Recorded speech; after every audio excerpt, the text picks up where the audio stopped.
Nasidra ni inoy Kanada. Tanyong dia kiban na businya udip. Tanyong dia mengena nasidra ni. Lo memang ket ko bang tha tapi mio ko bang tha.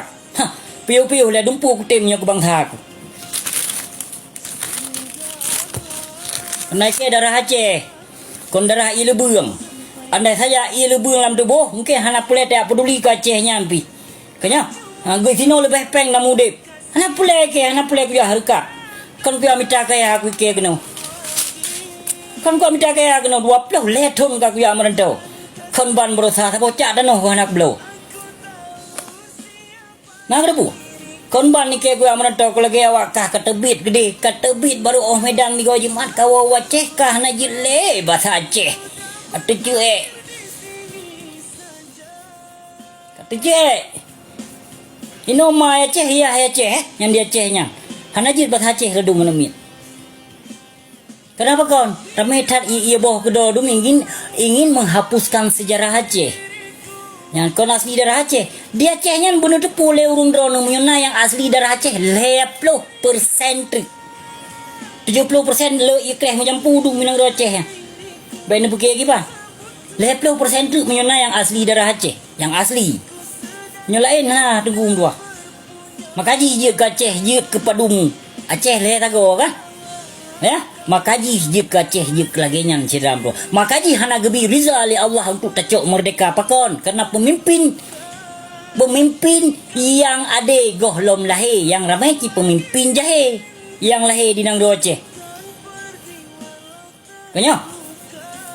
Hana pun yang melumpau dengku mutuah lewat partainya dia pemakmu Aceh, lewat partainya dia pemaju Aceh, lewat partainya dikenuk jak. Dirikan Aceh piuh tengku le bah Abu Waila kalau cok Abu Waila kalau pejuang agama Abu Krung kali kalau pejuang agama malah yang terakhir puhun han kemah tapuasi agama Allah di nangronyo karena katanya mentong sangkut dengan penjajah serdadu Indonesianya maka jak dulu ke berhala yang satu ketuhanan yang maha esa karena dua buah Tuhan. Tapi di Indonesia kan terbanyak agama di dunia tok di Indonesia. Paling jaya agama di Indonesia ide. Kan Kanada.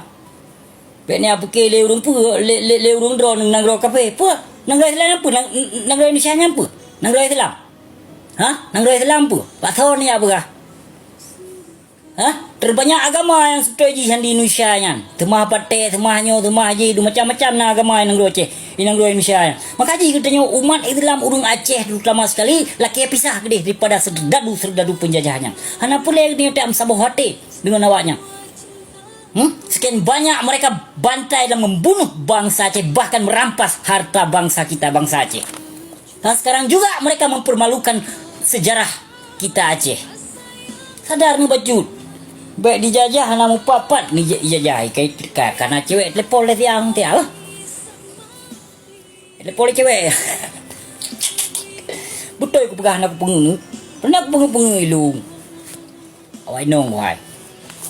Bukan je yang menang le terima ngasih seralun. Lu laki mu memang lun na salah apa?